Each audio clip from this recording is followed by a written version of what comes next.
essa história aqui é magnífica. Aqui tem tudo, aqui tem mocinho, bandido, aqui tem romances fantásticos, né? E a moça mais bonita que tem chamava Antonília, tá de Taubaté. Então, ela ia no baile, todo mundo queria dançar com ela, né? Então ela fala, faz uma fila aí, entendeu? Para dançar com ela. O jazz era a música da época. E Antonília foi para Taubaté e se apaixonou por um rapaz. E aí ela veio aqui e falou pro pai, pai, vamos lá para Taubaté para você conhecer o rapaz que eu tô apaixonada por ele. O pai falou, vamos. Foram lá para Taubaté e ela falou, esse aqui é o rapaz que eu tô apaixonada por ele. O pai ficou taciturno, triste. Filho, eu quero falar com você. O que é, pai? Você não pode casar com ele. Ele é seu irmão. E ela casou a si mesmo. Tiveram filhos normais. Viveram a vida toda juntos. Eu nasci aqui porque o papai era guarda de presídio. Papai já trabalhava aqui quando ele casou no Continente, no civil, e foi o primeiro casamento religioso dessa capelinha aqui, depois de presídio, né? Foi o do papai com a mamãe. E ele trouxe a mamãe para cá, porque cada funcionário civil ou militar tinha direito a uma casa e trazer a família, por causa talvez da precariedade do transporte. Não sei qual a razão exata. E papai trouxe a mamãe para cá e eu e mais 3 irmãos nascemos aqui. Eu nasci ali numa casa, uma casinha de palha, perto do gerador, onde é o gerador hoje, né, que a gente chamava de usina. Depois mudamos para uma casinha aqui, né, a primeira casa, indo daqui para lá, da Vila Militar. E depois fomos morar na Praia Grande, que hoje é chamada de Praia das Palmas. E quando deu a rebelião, a gente estava morando lá. Eu entrei voluntário no 5º Batalhão de Caçadores em Taubaté, no dia 8 de abril de 51.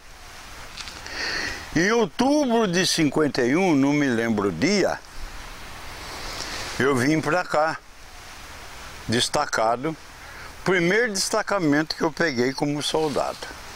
Eu ia fazer 21 anos em novembro, um mês depois.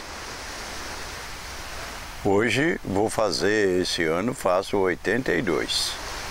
Porque eu fiquei devendo muito, então apareceu o convite para quem tinha boas condições, que apresentasse 3 cartas de apresentação no batalhão, que tivesse no mínimo o 4º ano de grupo e que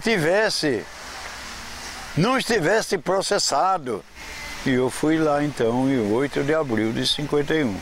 Soldados antigos no batalhão que contavam pra gente durante a escola de soldado que a gente estava tirando, né? Que aqui tinha vantagem, tinha isso, tinha aquilo, era proibido o comércio, não tinha jeito de usar o dinheiro, né? Aí então eu aceitei vir pra cá. E fiquei aqui até 54. O meu pai, vindo de Santos, estava em busca de trabalho, havia anteriormente trabalhado na Ilhabela com o Dr. Sóstenes, posteriormente com um português do engenho de Pinga, na Maranduba, e consequentemente ficou sabendo de um serviço na área de eletricidade lá na ilha, e ele foi para lá. Então nós ficamos aqui na cidade e ele foi assumir a atividade que ele inicialmente havia sido contratado. Posteriormente ele trabalhou na área de carceragem. Carceragem é a parte que antecede a parte sem os presos com a dos presos. Aqui era a minha casa. Ela era a primeira casa da vila aqui, vindo do lado do presídio. Porque aqui tinha uma ponte, certo, que saía para o lado de lá do rio, onde passava a boiada, que a gente subia no pé de mimo para ver a boiada passar. Meu pai vivia na ilha, eu e minha mãe vivíamos na Praia da Enseada. Aliás, nessa época eu morava na casa de uma tia em São Paulo, onde eu estudava lá, estudei lá, fiz o ginásio, tudo lá. Mas no dia do levante eu estava de férias aqui na Praia da Enseada, onde morava minha mãe. E meu pai, que foi trabalhar na Ilha Anchieta em 1937, em 52, ele se aposentou em função do levante e eu então continuei em São Paulo e depois fiz excursionei bastante por várias cidades aqui do Vale do Paraíba, mas sempre fazendo o meu peão aqui em Ubatuba. Minha ligação com a ilha é um pedaço da minha vida, né? Talvez até o melhor pedaço da minha vida. Eu fico pensando na ilha como uma mãe, sabe? Porque em junho, dia 20 de junho de 2006, Deus levou minha mãe. E no dia 26 de dezembro de 2006, eu estava entrando aqui na ilha para ficar. Então eu acredito que Deus fez uma troca, levou uma e trouxe a outra. A ilha para mim é muito importante, ela é realmente uma mãe, porque eu sinto que foi o primeiro chão que eu pisei, foi o primeiro choro meu, foi ouvido pela ilha, o primeiro ar que eu respirei. Então realmente, depois da minha mãe carnal, é a ilha, minha mãe. A vida nossa era razoavelmente tranquila, uma vez que o mundo na época não dispunha de televisão, de internet, de telefone, e nós não conhecíamos o que o mundo aqui fora oferecia. Então aquele era um mundo onde para nós aparentemente tudo era bom, estava meio que completo, porque tínhamos os pais, os irmãos, os amigos, a professora, a classe, a igreja, e aquilo era basicamente o nosso mundo. Evidentemente que aqui fora era uma população muito maior, com dificuldades diferentes, mas para nós lá era relativamente completo. Vivia-se muito bem. Eu, criança na Ilha Anchieta, a gente vivia entre os presos, né? Os presos eram os funcionários, os empregados domésticos, os presos de bom comportamento exerciam essas atividades. Eram jardineiros, cozinheiros, empregados domésticos, enfim, motorista do único caminhão que havia lá. E a ilha era muito bem cuidada, toda jardinada. Não tinha isso que está agora assim. Era limpinho, uma coisa de visita, e plantavam flores dos dois lados.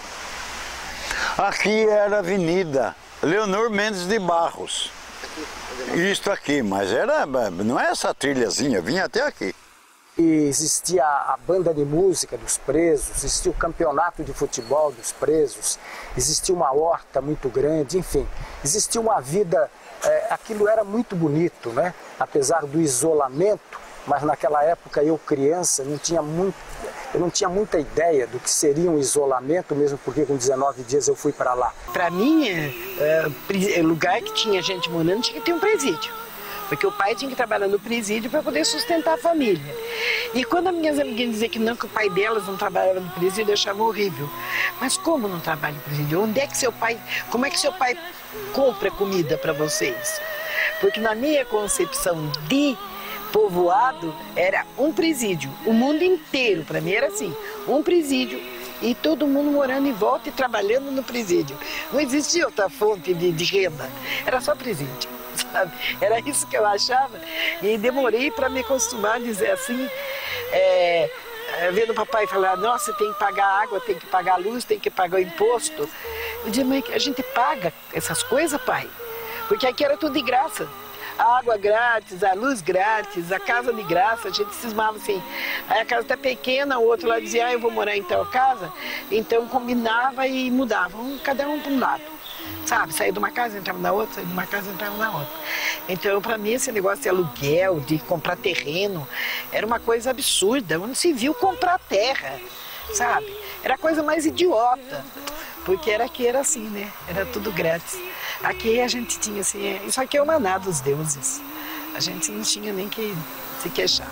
Eu tinha vivido muito na ilha, então para mim a ilha era tudo.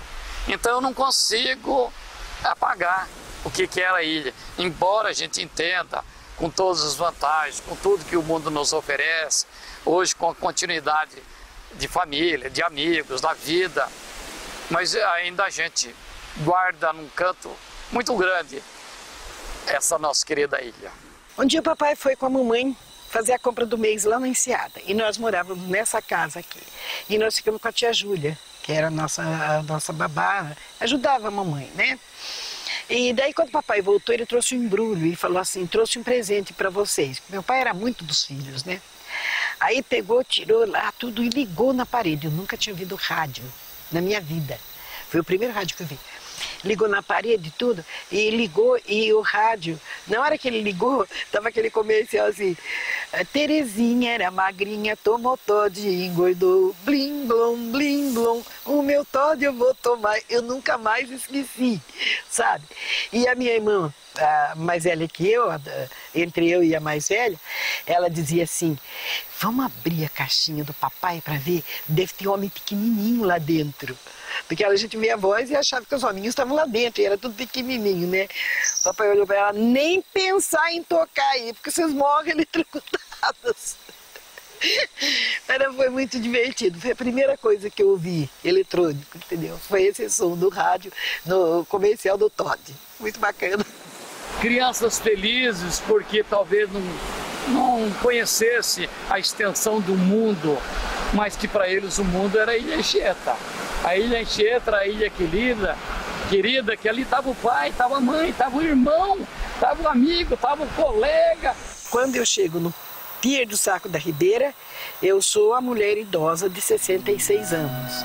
Eu entro na escuna, eu vou regredindo. Quando eu desço aqui, eu sou uma menina de 16, 17 anos, sabe? Não sinto o peso da idade nem nada. Eu regressei, eu tô aqui contando a história, sou voluntária, sabe? Às vezes as pessoas me perguntam, nossa, 5 anos trabalhando de graça. Eu falo, gente, eu não trabalho de graça. O pagamento que eu tenho de estar lá, junto com a minha infância, junto com as minhas raízes, é tudo que o mundo podia me pagar, não preciso de dinheiro. A minha querida Ilha Anchieta, você vê, embora tenha uma montanha aqui na frente, mas a minha mente, a minha visão, tira tudo isso daqui. E eu estou vendo a minha querida Ilha Anchieta, caminhar dos presos, a sentinela dos guardas, a administração, a nossa escolinha lá num canto, a nossa igreja onde o padre todo domingo vinha rezar a missa, a casa do capitão lá no alto, a casa do tenente, e lá se obedecia uma hierarquia. Cada casa era ao lado da outra de acordo com a hierarquia. A vila dos funcionários, crianças, a vila dos militares, lá no alto do morro, acima o quartel, aquela vista maravilhosa, a ilha muito bem cuidada. A gente não podia ficar saindo para a rua, porque era ordem do diretor por causa dos presos que ficavam trabalhando aqui fora dos muros do presídio. Então a gente ficava dentro dos quintais, certo? O dia inteiro.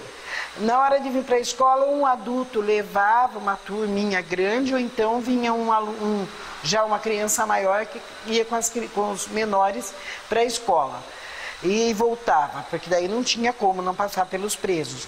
Mas também nunca ninguém sofreu qualquer tipo de abuso, ou uma palavra sem graça, ou uma besteira. Nunca. Eles tinham um respeito muito grande pela gente. A maioria desses presos, eles cumpriam determinadas obrigações. E nessas saídas para fazer alguma coisa, é que o contato ficava mais próximo. Mas até então muito vigiado, muito controlado. Tinha diversos elementos de alta periculosidade e não podia ficar muito próximo dele mesmo, porque qualquer coisa podia acontecer. Então tinha o João Pereira Lima, que tinha sido soldado, que liderou a rebelião, tinha o Mocoroa, tinha o Jirico, tinha o Tabu, tinha o Capitão Sujeira. A China Show, Diabo Louro, Meia Máscara, Sete Dedos, tinha Barriquinha, o Sacudo, o Sete Pés de Rodos. Tinha uma turma de uns 15 mais ou menos que eram perigosos. O resto é tudo como a gente dizia na época, né? Banho-maria. Seu Lázaro não era perigoso, mas era um capixaba que trabalhava ali na chácara, perto da gente. E a gente, inclusive, a mamãe fazia o lanche da tarde, e a gente chamava o seu Lázaro para dar o lanche para ele. Ele tomava lanche no quintal. O Veneno, que a turma chamava de capenga, porque ele andava meio toitinho assim. Seu Maria Larga, que era um grandão assim, que passava lá e falava pra gente: oi, princesinhas, pela cerca. Então a gente sabia que eles eram diferentes da gente em alguma coisa, mas não sabia o grau de diferença. A gente era muito, muito inocente, a gente não sabia o grau de diferença. Eram homens comuns, só que a gente não podia se aproximar deles. E o papai sempre fez que a gente, se tivesse que chamar por um preso, chamar pelo nome e de senhor. Ele não admitia que chamasse pelo número que vinha estampado na camisa.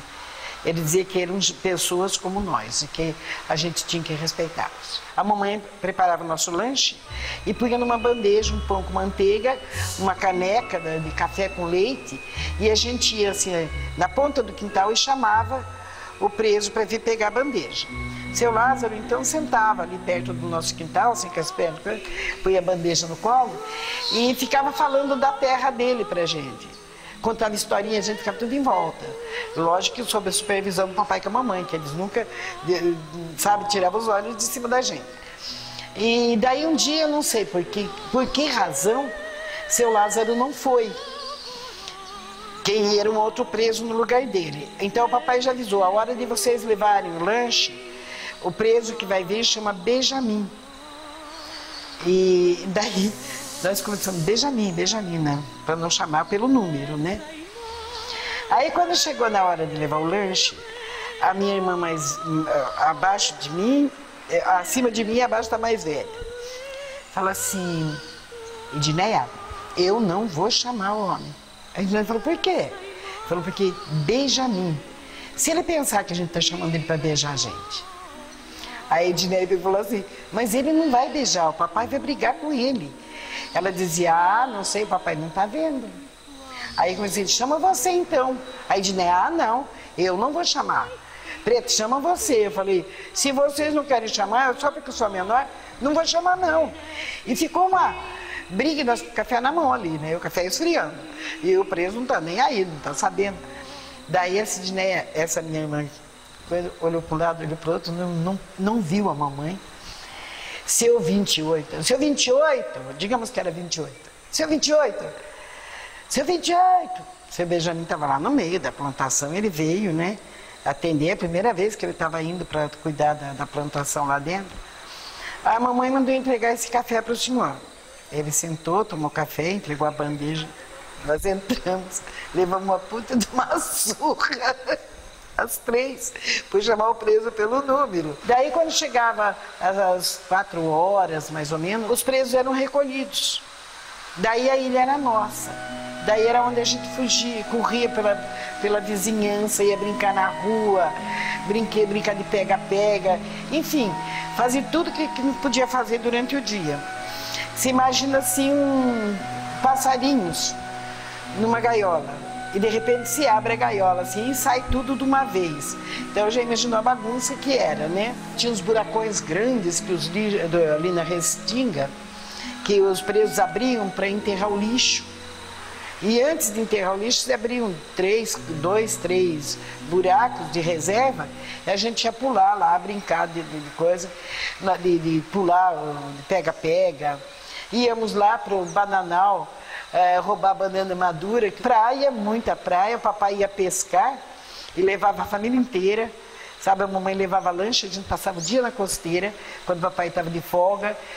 Para mim, eu acho que foi a melhor fase da minha vida. A gente acredita que tudo que está preso quer fugir, seja passarinho, cachorro ou até mesmo ser humano. Então, eles estavam lá, embora nós não pensássemos na possibilidade de fuga, mas nós acreditamos que eles imaginavam isso. Em 1942, quando o presídio foi elevado à categoria de segurança máxima, as autoridades imaginavam que, por estar 9 quilômetros do continente, aquela proximidade entre as duas pontas, que nós chamamos de boqueirão, elas são de aproximadamente 600 metros. Tinha um militar na parte do continente, armado. Se porventura aparecesse alguém nadando, eles atirariam. Então, imaginávamos que isso aí era eterno, que não teria. Mas só que essa ideia de fuga, no dia 20 de junho de 1952, ela se tornou realidade. A rebelião acabou sendo a maior fuga armada do mundo.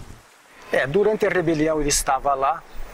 O meu pai sempre foi uma figura bastante humana em todos os seus tratamentos e relacionamentos. E ele era querido pelos presos e foi protegido, inclusive, naquela ocasião, não é? E ele deixou várias memórias escritas, não é?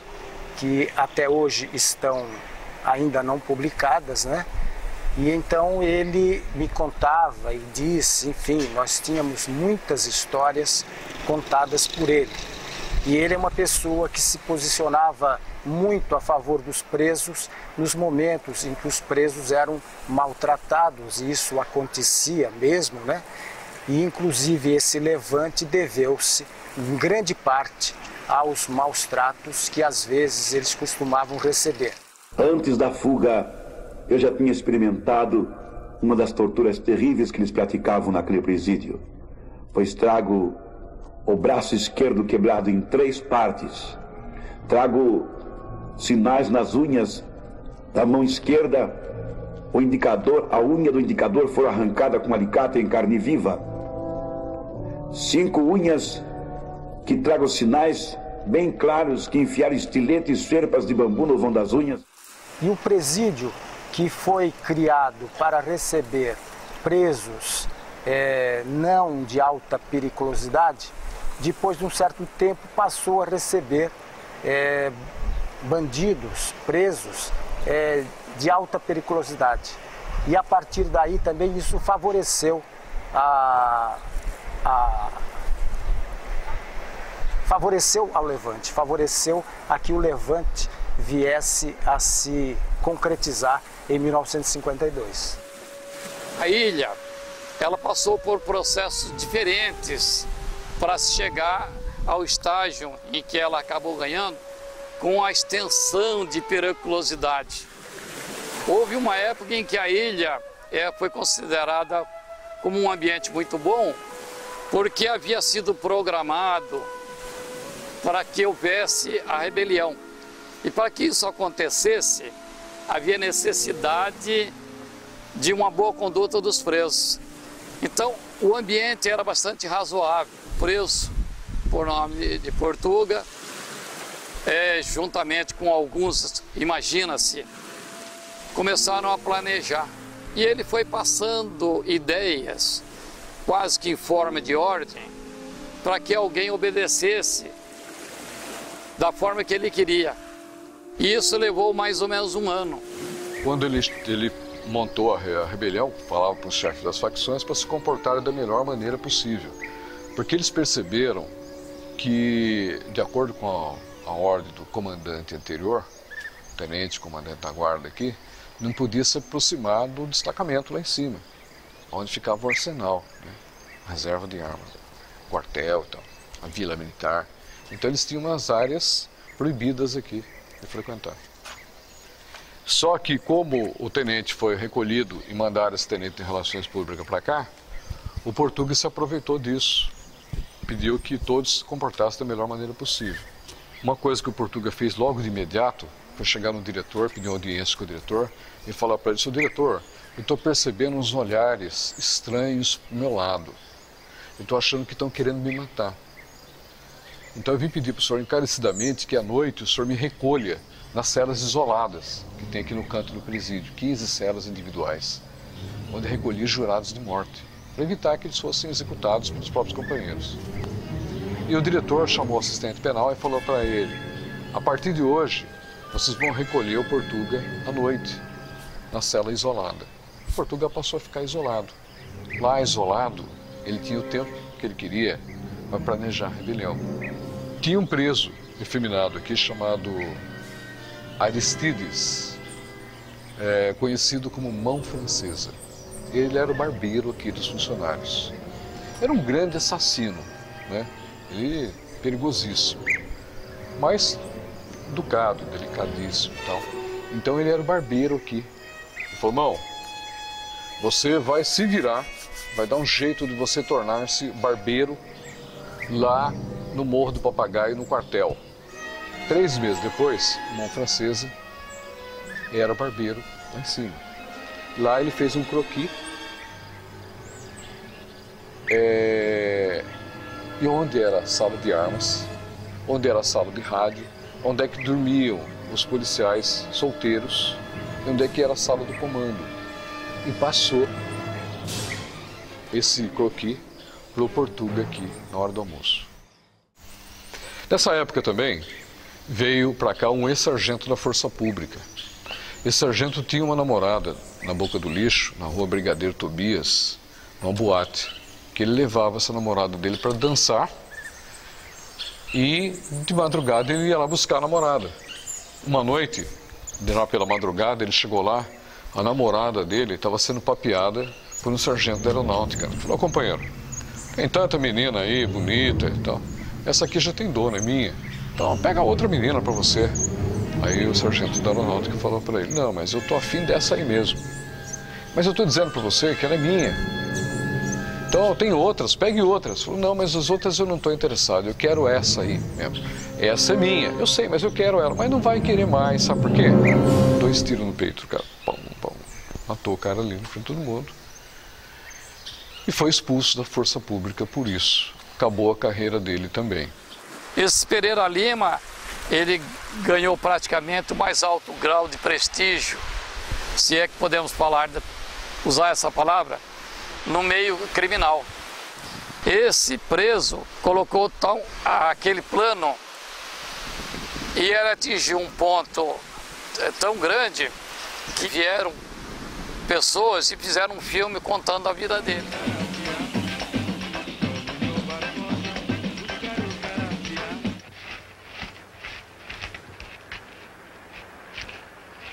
E a música da época era o jazz. Então ele pediu uma audiência com o diretor.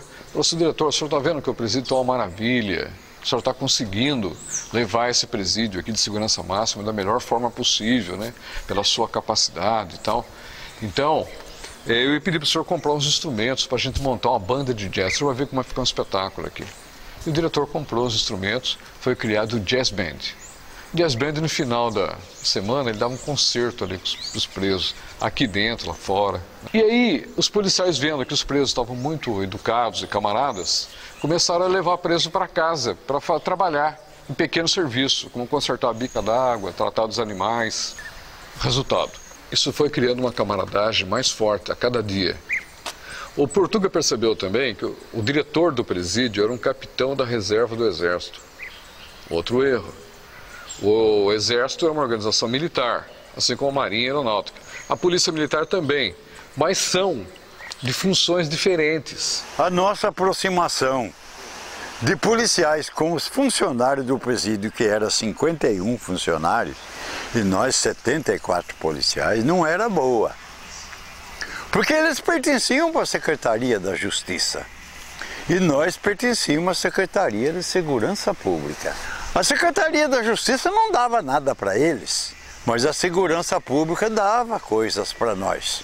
Nós tínhamos 8 dias de férias por ano, os funcionários não tinham. Nós tínhamos 1/3 do ordenado por mês, os funcionários não tinham. Nós tínhamos 25 anos para trabalhar na polícia, para aposentar. Aqui contava tempo dobrado quando estava aqui isolado do mundo no presídio, trabalhando aqui na polícia. Eles não tinham essa contagem de tempo para aposentar. Então, quem lida com preso, com bandido, é a polícia militar. Mas, como o cargo era político, foi mandado um capitão aposentado do Exército para ser o diretor do presídio. E esse capitão era muito vaidoso. Todo dia ele descia da casa dele, que fica aí no canto, logo após o riozinho, ele vinha para cá, pro pier, o porto ali, com um saco de papel cheio de latinha de leite moça. E jogava as latinhas tudo na água. E com uma carabina, ele ficava afundando as latinhas. Para mostrar para todo mundo que ele era bom de tiro, ele queria impressionar com isso.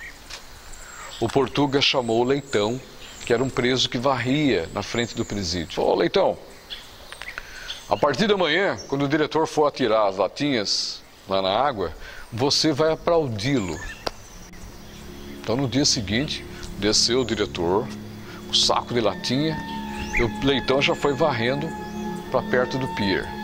Quando ele viu que o diretor jogou as latas na água e começou a afundar as latinhas, ele: parabéns, o senhor é o melhor atirador que eu já vi na minha vida, nunca vi alguém atirar tão bem quanto o senhor.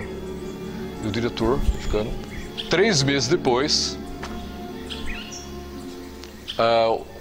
o Leitão já tinha se tornado o escudeiro do diretor. Leitão, você vai desafiar o diretor a matar os urubus que sobrevoam a ilha e vem comer resto de peixe na Praia das Palmas. Então, no dia seguinte, após o Leitão ter atirado todas as latinhas para o diretor, ele ter afundado todas, aí o Leitão falou: seu diretor, o senhor é o melhor atirador que eu já vi, mas quero ver se o senhor consegue matar os urubus que sobrevoam a ilha aí. Falei: mas para isso eu preciso de um fuzil, com a carabina não dá. Mas quero ver se o senhor consegue. No outro dia, o diretor desceu com um fuzil. Quando ele matou o primeiro urubu, que o urubu caiu na baía, morto, a guarda militar desceu, reuniu aqui em volta do presídio e cercou o presídio. Porque em todo o presídio que eu trabalhei, tiro de fuzil era sinal de fuga. E não era fuga, era o diretor matando o urubu. E quem ia falar alguma coisa para o diretor? Era o diretor. E o diretor passou não mais a afundar latinha, se matar urubu, matar gaivota. E no dia 19, eles mataram um preso e enterraram lá na ilha. Na volta dessa turma, os presos eram contados e havia falta de um. Os próprios presos começaram a falar que ele havia construído uma jangada e que através dessa jangada ele teria ido para o continente. A administração do presídio mandou que 6 militares, 6 soldados e um funcionário fosse para o continente em busca desse preso. Então, além de tirar de foco, diminuiu o contingente de militares que tinha na ilha. No plano de fuga, constava a vinda de uma barca chamada Ubatuba, da Companhia Santense, que viria de Santos para cá para trazer o mantimento para a ilha. E era uma barca de grande porte, através delas eles pretendiam fugir. E no dia 20 de junho, ele escolheu como o dia da rebelião. Era o dia que a barcaça vinha para cá. Só que em vez dela vir para cá, ela foi para a Praia da Enseada para repor o alimento que havia sido retirado uma semana antes no armazém do Chico Maciel.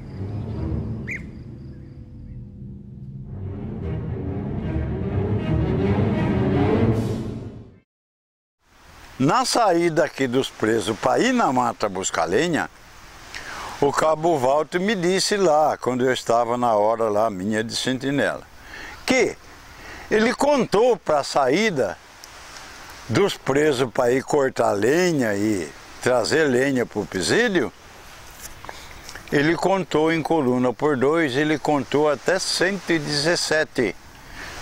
Então eu falei: para, ninguém vai buscar lenha na mata até a segunda ordem, Chagas. Eu vou falar com o tenente.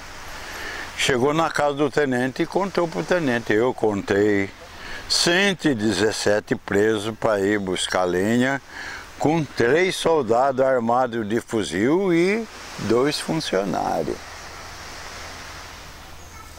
Eu vim avisar o senhor que eu não vou liberar esse povo para buscar lenha. Qual é a razão? A razão, seu tenente, que é um suicídio para os 3 soldados. Você não quer obedecer a ordem do seu diretor do presídio, que eu estou transmitindo para você, que sou seu comandante? Eu mando você preso para Taubaté no batalhão e ponho um outro cabo no seu lugar.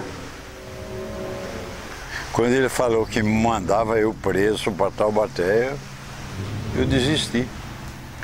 Fui lá no portão do presídio e mandei a turma para a mata buscar lenha. Vamos ver o que vai acontecer. Então, saiu 117 presos com apenas 2 soldados. Na frente, o soldado Hilário Rosa, que já estava aposentado e não sabia. Porque o telégrafo fazia muitos dias que não funcionava para dar notícia para a gente. Ah, não estava, porque fazia mais de mês que estava parado. Aquele telégrafo lá de acarcar com o dedo e o telegrafista então copiar no português, né? Aquelas ponto e vírgula, traço, e sinal de mais, de menos e assim por diante. O estado de amizade era tão forte entre presos e militares já, que a proximidade era muito grande. E não foi difícil para o preso se apossar de um militar e tomar a arma dele. Em dado momento, ele tomou a arma do soldado Aires. Aí o Aires falou para ele: ô Pereira, você pegou meu fuzil, cara. Né? Que brincadeira. Ele falou: cala a boca, senão você morre. E amarrou o soldado Aires. Mandou que amarrasse. Falou: chama o soldado Hilário que está na frente. O Hilário foi ver o que aconteceu lá atrás. Só que quando ele chegou lá atrás, ele tomou um tiro de fuzil no meio da testa. Ele caiu morto. O tiro ecoou pela ilha toda. Ninguém fez nada, porque pensou que era o diretor matando o urubu. O pessoal do corte, que estava próximo, ouviram o tiro, que já era um sinal, e renderam também o guarda, renderam os militares. Resultado, eles tomaram as armas do sargento e do soldado. 4 armas. Eles foram para o destacamento. Com aquele croquis que o mão francesa passou para eles, eles pularam dentro do alojamento. Os soldados que eram solteiros, não tinham família aqui, estavam dormindo e foram cortados no machado. O Pereira Lima matou o armeiro com um fuzil. E o China Show, que foi um dos piores bandidos que teve aqui, ficou no corredor. Os soldados que tentavam chegar na reserva de arma, ele no corredor, na janela do corredor, ele matava os soldados que chegavam lá. Tomaram o destacamento, abriram com uma machadada o cadeado e tomaram todas as armas da Polícia Militar. As metralhadoras Schmeiser, fuzis, mosquetões, pistola, revólver e caixas de munição. E tomaram o presídio. Eu estava com 6 anos, não tinha 7 completo ainda, porque eu faria aniversário no dia 11 de julho e a rebelião foi 20 de junho. O papai era para trabalhar na hora que o Faibank entrou, porque o Faibank era solteiro e tinha um baile no Saco da Ribeira e ele queria o baile. Ele foi em casa falar com o papai e se trocava com ele. Então o amigo dele, que era para estar em casa, mas que tinha trocado por causa do baile, é que estava lá e morreu. Aí o papai veio e encontrou o Simão Rosa da Cunha já ali no caminho da Praia Grande. Aí o seu Simão falou pro papai: Cruz, onde é que você vai? O papai falou: vou levar a minha empregada no médico. Ele falou: não seja louco, não vá para lá. O presídio está na mão dos bandidos, eles tomaram o quartel, estão com todas as armas, a ilha está na mão dos bandidos, nós estamos perdidos. Aí ele levou a gente para o sul, nós passamos, ele falou: todo mundo pela água. Éramos em 18 crianças, e 4 senhoras, né, mamãe mais as 3, e o papai. Aí nós, filhinha indiana, né, um atrás do outro, fomos até alcançar a água e o papai com o Alberto, que era o filho da grávida, que devia ter uns 14, 15 anos, talvez 16, não tenho bem certeza, com um galinho limpando a nossa pegada, né, para não deixar rastro nenhum. E daí nós fomos pela água, porque a água limpava as pegadas nossas. Quando chegamos no canto de lá do sul, subimos um morro, o papai levou a gente numa gruta. talvez ganhasse proporções maiores se não fosse o fato de um militar ter conseguido atingir o cabo onde ficava o sentinela. O que eu posso fazer por todos nós é tentar atravessar e dar notícia lá no continente, porque quebraram o rádio do presídio. Nós estamos sem comunicação. O papai ainda falou para ele, mas o Boqueirão Mar está bravo. Ele falou, eu tenho que chegar lá, eu tenho que avisar. E foi o seu Simão Rosa da Cunha que levou a notícia lá que o presídio tinha sido tomado pelos presos. Perderam a barcaça. Depois de todo aquele planejamento, tudo, perderam a barcaça. E agora, sair da ilha como? Não tinha como retroceder mais. Tinha 8 PMs mortos aqui, na frente das famílias. Tinha mais 2 funcionários civis. Tinha 12 corpos de presos que morreram em combate aqui também. Então não tinha como retroceder. De alguma maneira eles teriam que sair da ilha. E os presos, percebendo que não ia dar tempo de fugir, começaram a pegar canoa, alguma maneira de fuga. Eles pegaram uma lancha que cabia 60, aqui subiram mais de 100 na lancha. Se lançaram no mar mais da metade dos presos que tinha aqui. Mas em jangada. Agora eles vinham para cá em porões de pequenos navios. O que eles sabiam de mar? Fugiram nesses barcos, mas numa proporção muito inferior à capacidade da ilha. Porque vamos admitir que pouco mais de 100 para uma capacidade de 453, muito preso acabou ficando na ilha. Ali na boca da baía tem 38 a 42 metros de profundidade, de acordo com o fluxo e refluxo da maré. E quando a barcaça dos presos, a barca dos presos, agora a lancha que estava com os presos, chegou lá, começou a afundar. Não aguentou o peso. Aí alguém gritou, joga os feridos na água, vai morrer mesmo e tal. Eles pegaram 50 feridos que estavam a bordo e jogaram na água. O sangue atraiu tubarões. E esses 50 feridos foram devorados pelos tubarões. Existe preso vivo ainda que não vem na beira-mar. A família dele falou para mim, ele não vem porque ele estava no barco e ele viu os tubarões comer os colegas dele. As famílias que estavam aqui, inclusive a Antonília, a moça mais bonita, né? O preso Chinachou foi para cima dela, porque eles estavam muito tempo sem mulher aqui. Só que quando ele foi para cima da Antonília, o Pereira Lima, aquele ex-sargento, deu um tiro de fuzil perto do pé dele. E falou, quem tocar nas mulheres ou criança aqui, vai morrer pelas minhas mãos. Nosso fim é a fuga. Aí os presos pararam, deixaram as mulheres em paz. E as mulheres e as crianças sumiram tudo pelo mato. Muito preso acabou ficando na ilha. E esses presos, vendo que não tinham como fugir, havia inviabilizado o projeto deles, eles mudaram de comportamento e alguns começaram a querer proteger crianças, mulheres. Mas então a metade que ficou, aproximadamente, essa metade então ficou simpática à administração do presídio e sortou nós que estava preso lá na cela deles. Mas teve um preso que assumiu a liderança do que ficou aqui. Um preso muito respeitado pelos companheiros, de nome Faria Júnior. Que ele acabou sendo anistiado da pena e voltou para a própria ilha como funcionário. Faria Júnior mandou sortar nós tudo e cada um saiu catando o que dava para catar.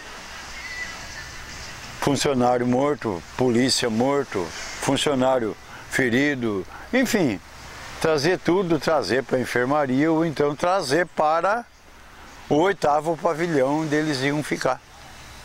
Quando chegou por volta de umas 4 horas, mais ou menos, a dona Lídia entrou em trabalho de parto. Daí nós fomos obrigados a voltar, né? Porque como a toca cheia de morcego, cheia de fezes de morcego no chão, não tinha como fazer o parto dela. Aí nós voltamos, quando chegamos na praia já, descemos o morro, quando chegamos na praia, encontramos o seu Austério, mais 2 pessoas. Eu acredito que um era um policial, o outro acho que era um preso, que já estavam procurando as famílias para trazer para por aqui para proteger a gente. Aí nós viemos, já junto com eles, né? Chegamos aqui, quando nós chegamos ali ali mais ou menos perto do hospital, onde agora é o alojamento, o quadro foi muito triste. Você via assim, muita roupa queimada no chão, aqueles montes assim, tinha sangue no chão, muito sangue, sabe?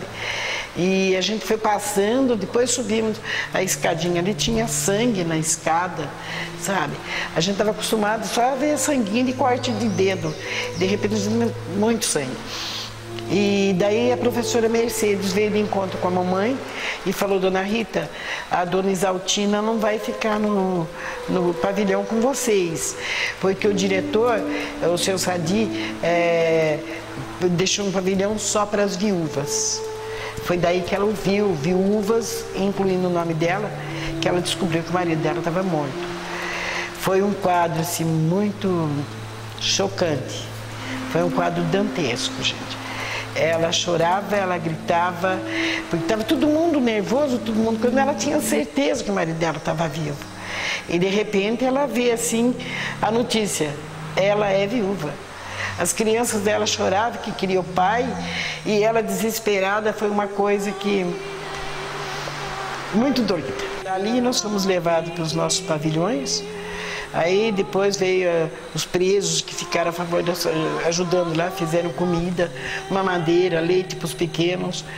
E veio trazer aqueles pratos de comida assim, cheirosinhos, sabe? E a gente morrendo de fome. Daqui a pouco gritam lá: pare com tudo, não comam porque puseram veneno na caixa d'água. As nossas mães arrancaram toda a comida da nossa mão e a gente morrendo de fome. E daí depois: não é verdade, puseram água, veneno na represa, não sei onde lá. Você diz que a comida estava liberada. Aí nós comemos, a criançada fazendo muita farra, muita bagunça, porque toda a criançada junto, né? Quando chegou, depois dormimos. Esse barco foi embora para o continente, foi parar numa praia chamada Ubatumirim, é uma praia rasa. E pilotando o barco ia um preso apelidado de Timonchenko, que era mecânico de automóvel, não tinha piloto. Então, ao chegar na praia, a toda velocidade, a praia rasa, o barco bateu e rachou no meio. Caiu metade para cada lado. Alguns presos morreram pisoteados lá também. E o restante ficou no continente. Na hora o Portuga falou para eles: eu estou muito cansado, eu vou sentar aí no sopé dessa árvore aí e vou descansar um pouco. Aí quiseram levá-lo, né? Deixa que a gente leva o senhor, né? Falou: não, deixa eu sossegado aqui, pode ir indo. E aí ele fechou os olhos, nunca mais abriu. Só que daí veio o Exército, veio também a Marinha, a Aeronáutica, a Polícia Militar, a Polícia Civil, a Polícia Carioca, a Polícia de Santos, de Taubaté, e foi fechando o cerco e foi pegando os presos, recapturando os presos. Ficou um mês mais ou menos nessa recaptura. Umas 4, 5 horas da manhã, a gente começou a ouvir tiro, muito tiro. E daí bateu o pavor, né? Porque nossos pais não estavam ali junto com a gente. Nosso pai não estava ali. Nosso pai estava ajudando lá fora, eles ajudavam a fazer tudo que tinha que fazer lá fora, né? Aí bateu o pânico na gente. Mas era o reforço chegando. Aí eles chegaram, os presos que estavam ajudando voltaram para as celas e daí os policiais assumiram. Nós ficamos mais uma semana mais ou menos dormindo, morando com o pessoal que morava aqui perto, para não se distanciar, entendeu? Muito do centro aqui. E depois disso, voltamos para nossas casas com todo cuidado, para dormir. A mamãe punha um lampião, uma luzinha bem fraquinha, e pregava pano preto na janela do quarto, e a gente dormia todo mundo no mesmo quarto. Para qualquer movimento, estava todo mundo junto. E nós ficamos mais uns tempos aqui, eu não sei se foi uns 2, 3 meses, e o papai não teve mais confiança de deixar a gente aqui. Como nós tínhamos casa no continente também, ele tirou a gente e levou para lá, e ficou indo e voltando de canoa para trabalhar, até que antes dele ser transferido, quando o presídio saiu daqui, né, os guardas, os policiais começaram a ser transferidos aos poucos, porque não tinha como levar todos e colocar no lugar, né?